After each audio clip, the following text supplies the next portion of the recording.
പ്രമുഖ നേതാക്കൾ നാമനിർദ്ദേശ പത്രികയ്ക്കൊപ്പം സമർപ്പിച്ച രേഖകൾ അപൂർണമെന്ന് തെളിവുകൾ.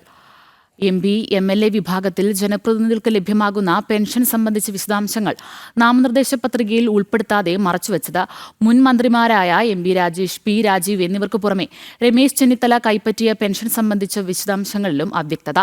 ജനം ബ്രേക്കിംഗ്. തെരഞ്ഞെടുപ്പിൽ മത്സരിക്കാനായി നാമനിർദ്ദേശ പത്രികയോടൊപ്പം സമർപ്പിക്കുന്ന സത്യവാങ്മൂലത്തിൽ പെൻഷൻ സംബന്ധിച്ച വിവരങ്ങൾ ഉൾപ്പെടുത്തണമെന്നാണ് ചട്ടം. സംസ്ഥാന നിയമസഭയിലേക്കോ സംസ്ഥാന കേന്ദ്ര സർക്കാർ വകുപ്പുകളിലെ ശമ്പളം ലഭിക്കുന്ന മറ്റ് സ്ഥാനങ്ങളിലേക്കോ തിരഞ്ഞെടുക്കപ്പെട്ടാൽ MP പെൻഷൻ, MP കുടുംബ പെൻഷൻ വാങ്ങാൻ അർഹരല്ലെന്നാണ് ചട്ടത്തിലുള്ളത്. 2022 കേന്ദ്ര സർക്കാർ വിജ്ഞാപന പ്രകാരം കർശനമായ നിയന്ത്രണങ്ങളുണ്ട്. എന്നാൽ മന്ത്രിമാരായ P രാജീവും MP രാജേഷും സ്ഥാനത്തിരിക്കുമ്പോൾ തന്നെ MP പെൻഷനും വാങ്ങിയിരുന്നു. സത്യവാങ്മൂലത്തിൽ ഇരുവരും ഇക്കാര്യം വെളിപ്പെടുത്തുന്നുണ്ടെങ്കിലും തുകയെത്ര എന്ന കാര്യത്തിൽ അവ്യക്തത നിലനിൽക്കുന്നു.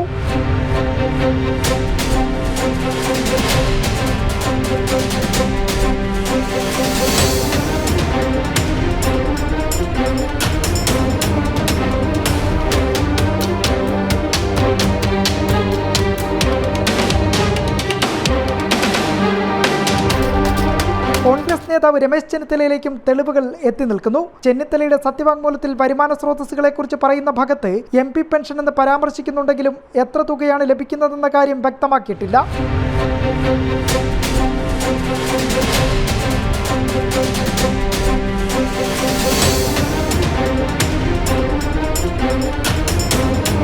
ഏറ്റവും ഗുരുതരമായ ചട്ടലംഘനം നടന്നിരിക്കുന്നത് PT തോമസിന്റെ ഭാര്യയും തൃക്കാക്കരയിലെ ജനപ്രതിനിധിയുമായ ഉമാ തോമസിന്റെ ഭാഗത്തു നിന്നാണ്. ആനുകൂല്യങ്ങൾക്ക് പുറമെ PT തോമസിന്റെ MLA ഫാമിലി പെൻഷൻ തുകയായി 31,000 രൂപയും MP ഫാമിലി പെൻഷൻ ഇനത്തിൽ 15,500 രൂപയും കൈപ്പറ്റുന്നുണ്ട്. എന്നാൽ സത്യവാങ്മൂലത്തിൽ MLA ഫാമിലി പെൻഷനെ പറ്റി പരാമർശിക്കുന്നുണ്ടെങ്കിലും MP പെൻഷനെ സംബന്ധിച്ച് വിവരങ്ങൾ ഒന്നും തന്നെയില്ല.